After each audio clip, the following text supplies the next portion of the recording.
A Pattaya couple found out the hard way that driving around singing and live streaming after curfew was not a legitimate reason to be outside. Paiboon Bootwong and Jantana Bootsurin, both 44, were stopped by Banglamung district security officers late July 26, as they drove and held up their smartphone to record a video while driving. From Pattaya Mail. Upon seeing the officers, the pair quickly put the phone down, but couldn't produce documents permitting them to be out after the 9 p.m. curfew. Paiboon had been streaming himself on Facebook as they drove one-handed on a motorbike while singing. He told police that he had left home to find food. Officers didn't buy it. Both were charged with violating the curfew, which carries fines of up to 40,000 baht and 2 years in prison. Pattaya's breadline gets longer and longer as Mayor targets September 1st opening.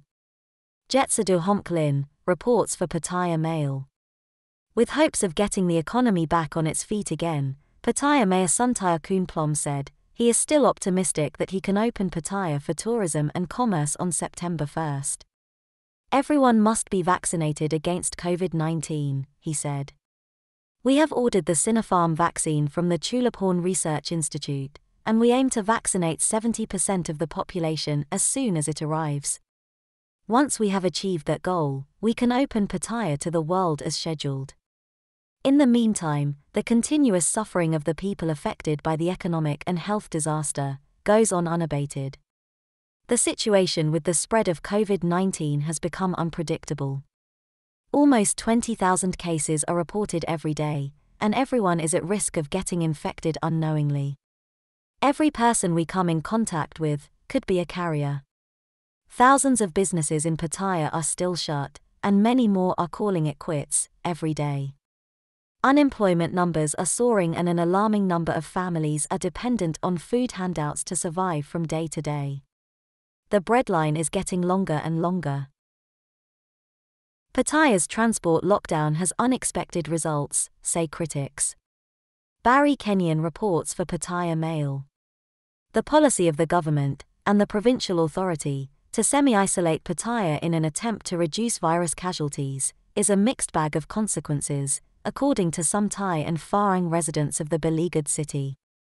Although the nighttime curfew, from 9 p.m. to 4 a.m., is being generally observed, apart from daredevil party-goers who seriously risk arrest, the daytime situation is much less clear. Although public transport to other provinces has been decapitated, the main roads are still busy with private cars, and no significant attempt to question the occupants. The major road checkpoint on Sukhumvit Road, outside the Banglamung district office and police station, rarely appears to be manned during daylight hours, with traffic flowing freely without interruption. Local vendor Prem Jamlong, who runs a food store nearby, said, in spite of warnings that the authorities would crack down on non-essential travel during the day, as well as after dark, this hasn't happened. Pattaya rent-a-car dealer Jay Wirapong agreed. Buses and trains aren't running, but people have turned instead to private transport, hiring cars and other vehicles in much bigger numbers than usual. UK retiree Andrew Phillips said, yesterday, I drove all the way to Ban Su station in Bangkok to get my first AstraZeneca jab, and never even saw a manned checkpoint, either going or coming. I had with me the online form to seek permission to leave the province, but nobody asked for it. On July 13, the local authorities ordered all visitors to Pattaya to self-isolate for 2 weeks without leaving their accommodation. But not much has been heard of this requirement in the past few weeks. However, the Banglamung Police Authority does have a number of officers on motorbikes, making spot checks in the greater Pattaya area.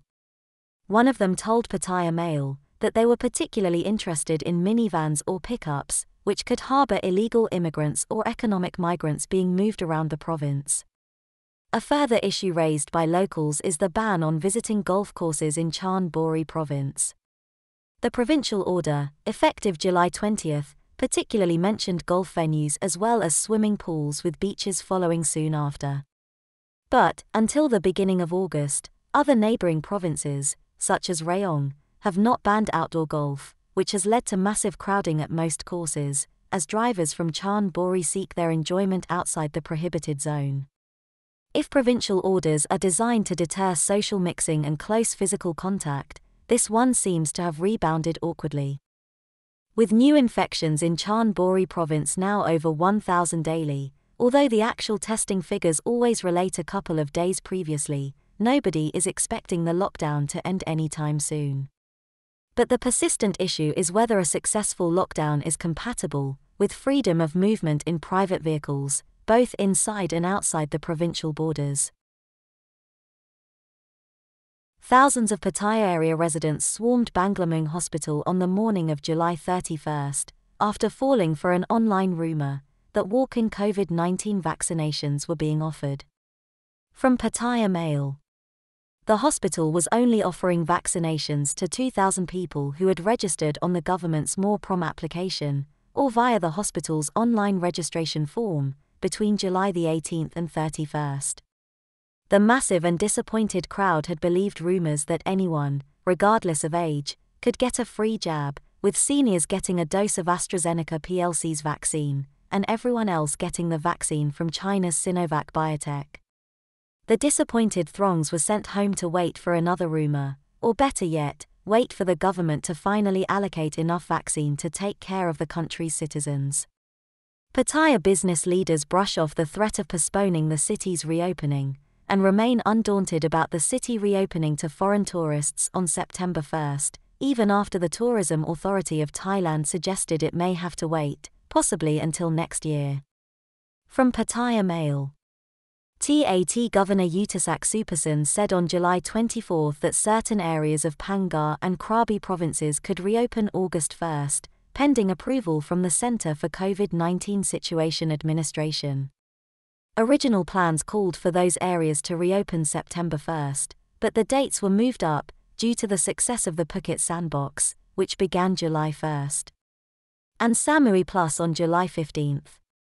The so-called Andaman Sandbox would give Phuket and Samui visitors somewhere else to visit, using sealed routes. Pattaya officials earlier submitted their Pattaya move-on plan to reopen September 1st, but it has not yet been debated, let alone approved. Record daily coronavirus cases in Chonburi may now mean it won't be considered until the outbreak subsides, and may have to be delayed until after the new year. Pattaya Business and Tourism Association President Boonanan Patanasin said, planning and preparation for the move-on plan would continue despite the TAT governor's comments. If planning stopped and the coronavirus situation improved, reopening would have to be delayed due to lack of preparation. So there's no choice but to carry on, he said.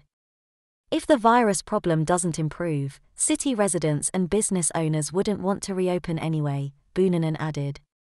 The PBTA, however, is asking the government to reconsider the current Pattaya lockdown, as it hasn't reduced the number of cases and only caused more economic harm. Any future restrictions should be introduced at the same time as economic relief measures, Boonanan said. He added that the government needs to devote more COVID-19 vaccine resources to Pattaya. As Chonburi on Sunday notched more than 1,000 coronavirus cases a day for the first time, the Pattaya area is ready to open 8 community isolation centres. Warapun Jaikusan reports for Pattaya Mail. Banglamung District Chief Wutisak Singhadecho said July 30th that at least one centre in each sub-district will open as planned August 1st, to handle thousands of people who tested positive for the coronavirus, with no or mild symptoms. Wutisak said Banglamung Hospital has 120 beds for patients in serious or critical condition, but no more space for asymptomatic or mildly ill patients. Those have been sent to a local field hospital with 1,500 beds, but, given Banglamung's rapid increase in daily cases, only 300 beds remain available. Pattaya City, along with Nongpru, Takiansha and Banglamung sub-districts, are using closed hotels as isolation centres. Nong Plalai has converted an old building at the Elephant Garden, while Khao Mai Keo is using the municipal dome, and Huai a local stadium. Each centre can handle varying numbers of patients, from 100 to 400. Wutisak stressed that all the centres have been prepared to handle coronavirus-infected patients, and all have standard health prevention measures in place. 7 more Thais and foreigners were arrested on July 30 for breaking Pattaya's nighttime curfew. Tirarak Satai Wong reports for Pattaya Mail. Police Lieutenant Colonel Metawit Pradipol, Deputy Commander of Chan Bori Provincial Police, and his patrolmen surveilling Jomtien Beach, caught 4 Thais and 3 expats driving motorbikes and cars, after 9 p.m., without documentation justifying their reasons for not being at home. Those arrested claimed they were unaware of the curfew, and face fines of up to 40,000 baht, and jail terms of up to 2 years. Meanwhile, people having the correct documents were allowed to continue onward.